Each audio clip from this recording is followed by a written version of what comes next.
welcome to this special Halloween edition of the Film Geek. I'm Kyle Luters. Thanks for joining us again for another episode. Crazy criminal mastermind Jigsaw was upstaged by high school seniors this weekend at the box office.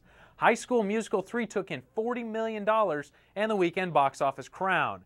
Saw 5 opened with $30 million to grab the second spot. Last weekend's champ Max Payne fell to third with $7.6 million taken in. Beverly Hills Chihuahua came in at 4th place, while the third new release this weekend, Pride and Glory, opened weekly in the 5th spot. And that's a recap of how last week's movies did. As always, let's take a look at the very special, one-of-a-kind Film Geek rating system. The best rating a movie can get is you should take a date, pay full price, and buy the popcorn and Coke. After that, go to the matinee showing of the movie. After that, wait for it to come out on DVD. And finally, if the movie's horrible, if it's terrible, if it's scary to watch, wait for it to come out on TBS. Now, normally we would go into our movie of the week and upcoming flick, but we decided to make today's show a little bit different. With Halloween coming up, we thought it would be great to take a look at some of the scariest flicks out there. With the help of Movies.com, the Carmike, and several of you viewers, today we'll unveil the Film Geek's top 7 scary movies of all time. Film Geek's top 7 scary movies. Here today, he's helping on my list. And at number 7, we have the movie Halloween. This movie is largely credited with the onslaught of slasher films of today. Of course, this movie was introduced to the world to Michael Myers. Basically, a young boy slaughters his sister for no reason and is placed in a mental health facility for several years. He gets out, starts stalking teenage girls, and well, you can see where it goes from here. Why it's scary? It's a deranged dude slashing people to bits. You know a little bit about that, don't you? Alien lands at number 6. This Ridley Scott film was the platform for a young Sigourney Weaver to catapult into fame. Strange alien lands and chaos ensues. What's scary about it? It's a big scary alien and people are getting their chests blown up. Alien's so not a horror movie, man. We'll talk about this later. 7 is number 5 on the movie list. Now, it's not necessarily a scary movie, but it's a horrifying movie. It had excellent acting from Brad Pitt and Morgan Freeman. The lighting was exceptional, and so were the special effects. What's scary about it? Listening to how one man was supposed to kill a woman, and I cannot say how because the FCC would sanction me. Number 4 isn't just one movie, it's a series of movies. The Saw movie series has just released its 5th installment and continues to scare and frighten. The gore factor in these movies are really what set them apart. Add in an evil guy who's bent on revenge against society and you have one heck of a combination. What's scary about it? All the gory sequences. These movies are not for the faint of heart. Chainsaws slash through the number 3 movie. Driving through Texas was never the same after the Texas Chainsaw Massacre came out. A group of teens encounters a family of cannibals. What's scary about it? The killer's name is Leatherface. You will agree that's pretty scary. Watch out for chainsaws in this clip. What happened was true.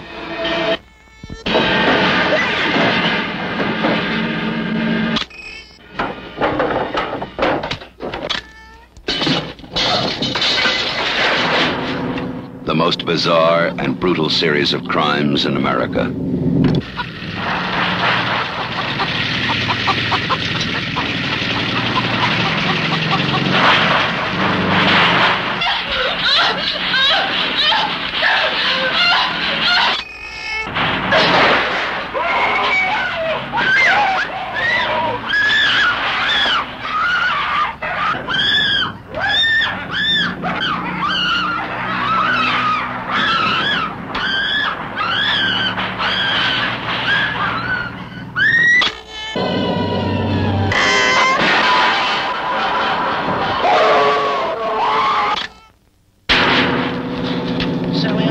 Stop!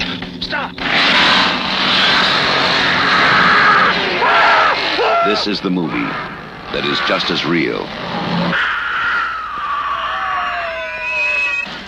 just as close,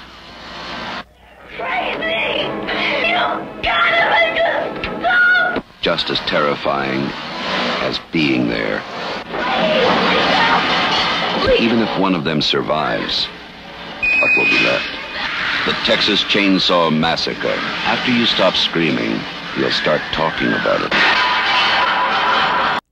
was a pretty scary clip, wasn't it, Jason? Those chainsaws were going crazy. I was shaking in my boots. No, yeah. And especially now that gas is cheaper, more chainsaws can go flying. Jack Nicholson is an A-lister in Hollywood, and our #2 movie was probably one of his best. The Shining is about a mysterious force that possesses writer Jack Torrance to attempt to murder his wife and son. What's scary? The picture of Nicholson in the poster says it all. And finally, you ready for this, Jason? The Film Geek's #1 scary movie of all time is The Exorcist. It was a tough choice, but everyone seemed to agree Linda Blair being possessed by the devil, along with all the special effects and language, was worthy of the top spot. What's scary about this movie? Very gory, very paranormal. Movie theaters actually supplied vomit bags for screenings. You'll see why in this clip. Somewhere between science and superstition, there is another world. The world of darkness.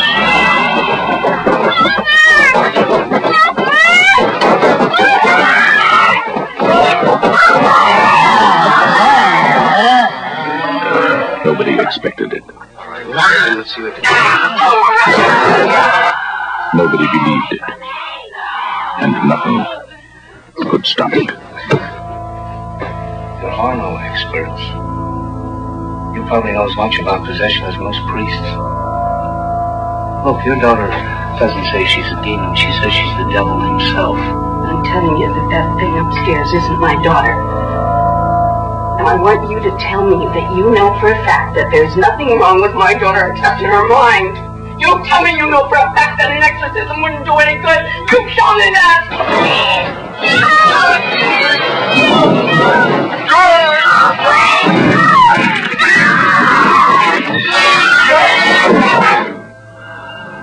The one hope. The only hope. The Exorcist. And there it is, the Film Geek's top 7 scary movies of all time. What'd you think, Jason? I think I'm about to hit you with this bat. I'm kind of upset with you right now. Why are you going to hit me with the bat? I didn't make the top 7. You had Mike Myers on there. I make Mike Myers look like Beverly Hills Chihuahua. That's very true, but you have a bat, and he had a knife and fingers and all kinds of stuff. But here's the thing. If you want to see Jason's movies on next year's list, please vote him in. All of our lists came from Movies.com, the Carmike, and viewers like you. So just, yeah, Jason, next year you can be voted in. Yeah, I'm going to wear that scary Indiana Jones hat, too. See if I can get some appeal.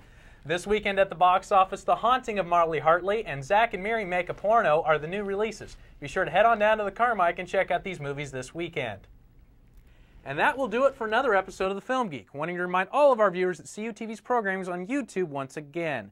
Simply go to YouTube, type in CUInternetTV with no spaces, and click search.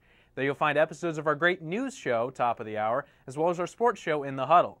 Be sure to watch for CUTV's upcoming telenovela, as well as live election night coverage on November 4th. If you're on campus, simply watch the plasma screen and you'll see one of our shows come up. Also, while you're on campus, be sure to pick up the latest edition of the Cameron Collegian.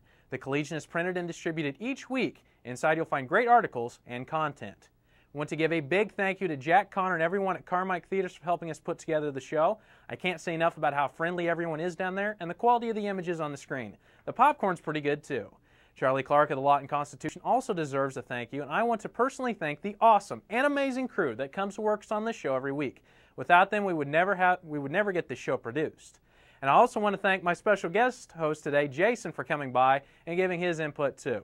So on behalf of Dr. Matt Jenkins and the entire crew at CUTV, I'm the Film Geek, Kyle Luters. Have a happy and safe Halloween, and we'll see you at the box office.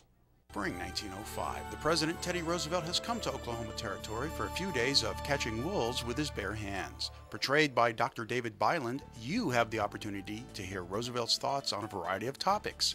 Plan on seeing Delighted, a conversation with Teddy Roosevelt, along with the historical film The Wolf Hunt and clips from the student production Unbreakable. Monday night, November 3rd at the Schempler Center Ballroom. This Cameron University Centennial event begins at 7 p.m. and is free to the public.